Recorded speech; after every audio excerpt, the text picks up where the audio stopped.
Oppo's R7 series of smartphones is the Chinese manufacturer's strategic force for conquering the mid-range category, where devices aim to offer quality design and satisfactory performance at a more affordable price point compared to brand-name flagship smartphones. The Oppo R7 Plus is most certainly an example of this trend in motion with its large display, metal construction and modern-day hardware powering it. But does it have what it takes to justify its, admittedly, considerable price tag of $500 unlocked? We'll have a try at answering that by putting the phablet through its paces. Package includes Oppo R7 Plus, SIM ejector tool, information guides, clear silicone protection case, earbuds, charging and data microSD cable, VOOC charger, camera. On the R7 Plus back there's the 13MP Sony IMX278 camera accompanied by a dual LED flash and laser autofocus system, while the front camera is an 8MP one. It's a competent camera setup that's able to deliver very satisfying photos despite the seemingly average megapixel count. We took the Oppo R7 Plus out for a spin on a sunny morning, and we're pretty happy with the results that we produced.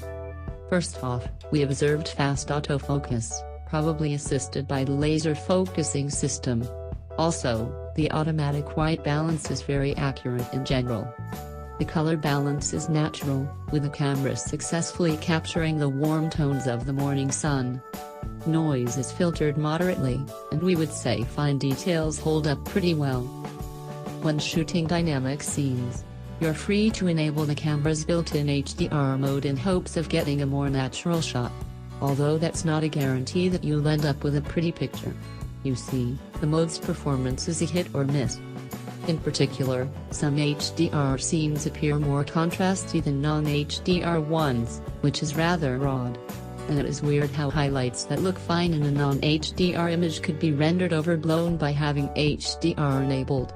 In addition, moving objects in the frame are likely to come out blurry, especially when light conditions are less than ideal. Indoor photography produces decent results, although the less light you have at your disposal, the more smeary your photo will turn out as the resulting noise triggers heavier filtering. Still, there's nothing notable to complain or be in awe of. In low-light scenarios, though, the R7 Plus's dual LED flash truly, and quite literally shines.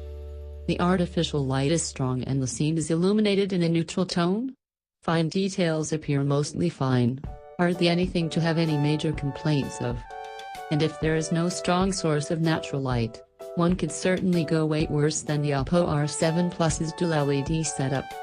Overall, the Oppo R7's cam is capable of pulling off very satisfactory shots, especially if you take matters in your own hands. In fact, you should definitely take the time and explore all the imaginative modes and effects Oppo has built into the camera app. The ones that come pre-installed are the self-explanatory colorful filters, HDR, GIF, and slow shutter. But Oppo's camera app's web shop also includes modes such as audio photo, double exposure, super macro, and RAW as downloadable add-ons. You can freely install and uninstall different camera modes, although you are not free to rearrange the order in which they appear inside the app. Of note is the Ultra HD mode, which is able to blend a few shots into a 25MP, 5824 by 4368 resolution image that appears a little more detailed than 13MP shots. The difference is hardly stark, but those who prefer to crop images will appreciate this mode's ability to squeeze additional detail out of the camera sensor. Just keep in mind that Ultra HD shots aren't instant as regular ones. The camera needs to be pointed at the object for several seconds for each Ultra HD shot it captures.